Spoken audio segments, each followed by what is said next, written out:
Hi there, Femi Obidari is my name, and I'm Program Officer, Policy Innovation Center. And my colleague here is... My name is Adekemi Omole. I work with the Policy Innovation Center as the Gender and Inclusion Lead. Great to be here. Fantastic. So together we're going to talk about a number of things that have to do with Gender and Inclusion Summit 24, which is happening in September, the 4th and the 5th of September. And it's important that you hear some key points or key highlights or the things to look forward to, particularly regarding the theme of the summit and the tracks of the summit and the different expectations for all participants everywhere to just look out for in the summit. So, Kemi? Yeah, we have seen through research the interrelation between gender, poverty, and partnership. And so we have seen that just by looking around, there's just a lot of poverty going on, and this is the Gender and Inclusion Summit. We want to ensure that we are just speaking about the pulse of what is happening in the country and even in Africa at large. And so that's why we have chosen this theme, reimagining gender inclusive pathways and partnerships for poverty reduction. I think it's interesting to note that sometime in 2022, Nigeria was ranked as the second highest recipient of official development assistance, what we call foreign aid. We got about over $1 billion from the United States. That was back in 2022, only second to Ethiopia and Sub-Saharan Africa. And just a year after that, Nigeria was ranked as the second poorest nation in the world, with about 38.9% people living in poverty. That's about 38.9% of the population. That's about 87 million Nigerians living in poverty. So the question is just funny how that we receive so much foreign aid, and yet our poverty ranking keeps rising. Clearly there's a gap somewhere. I think it's important that, just like you rightly mentioned earlier on, that this is the pulse of the nation. Things are really difficult for people. The prices of food inflation is well over 30%. A lot of crazy things are happening along that line. It's important that we just sit down together and bring together stakeholders, both at the high level and the sub-national level, and really look at how we can indeed chart definitive steps to help us with tackling the problem of poverty for a nation like ours. I couldn't agree more, because actually when it comes to gender, like you have mentioned, statistics has shown the interrelation between gender and poverty as well. So for example, Nigeria was ranked in 2023, we were 130 of 146 countries in terms of ranking. This year we're doing a little bit better at 125 of 148 countries. However, going by the UNDP Gender Inequality Index, we're the second, like the second lowest next to Yemen. Wow. And statistics has also shown that the least performing countries, going by the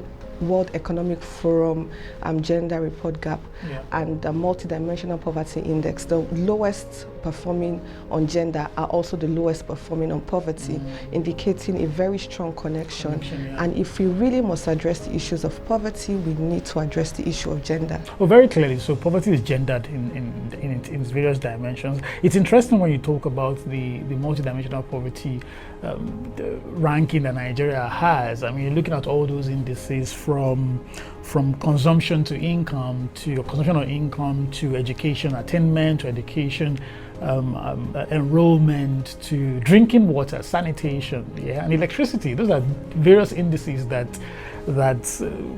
all come together to form the matter of multidimensional poverty or not. Now, the important thing again to bear in mind is that at this summit, we're going to be looking at how, like you rightly said, how poverty and gender are very well related, and how it affects disproportionately women and girls, I believe, much more than even men, and what we might be able to do. So what should our participants look forward to seeing at the summit, if we might talk about it a little bit? Thank you. But let me just quickly step back and just bring out what you said is so critical.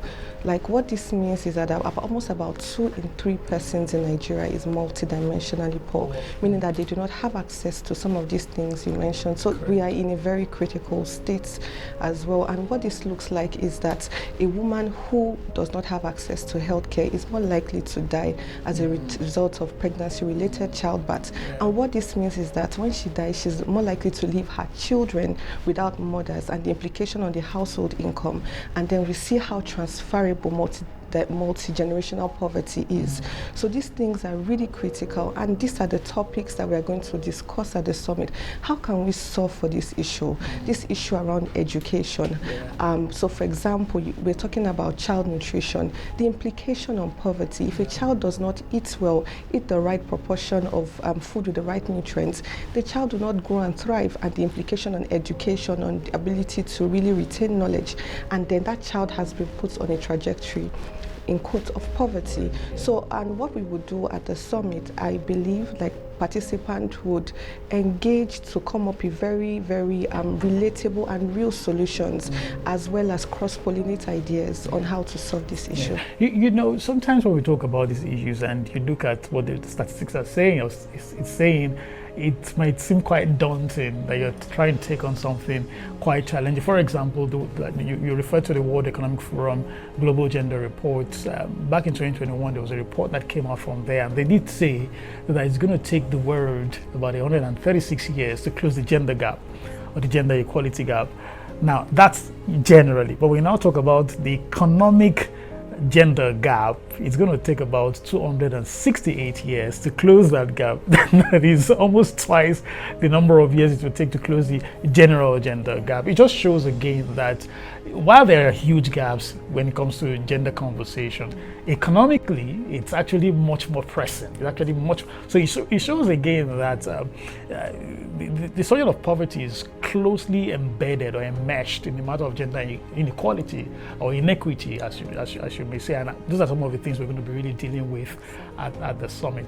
And I also believe that at the summit we are going to project that that concept of Ubuntu, I am because we are. And at the summit we are going to, all stakeholders, critical stakeholders will come together to partner and have real solutions that would impact that child in that rural community, impact that young man in that community, in the urban center who's actively looking for jobs. So we are going to bring out workable solutions that would drive social impact at this. Fantastic. So yeah, this is a call out there to everyone once again, policymakers, subject matter experts, international and national or local development donors and stakeholders from CSOs, the private sector and public sector.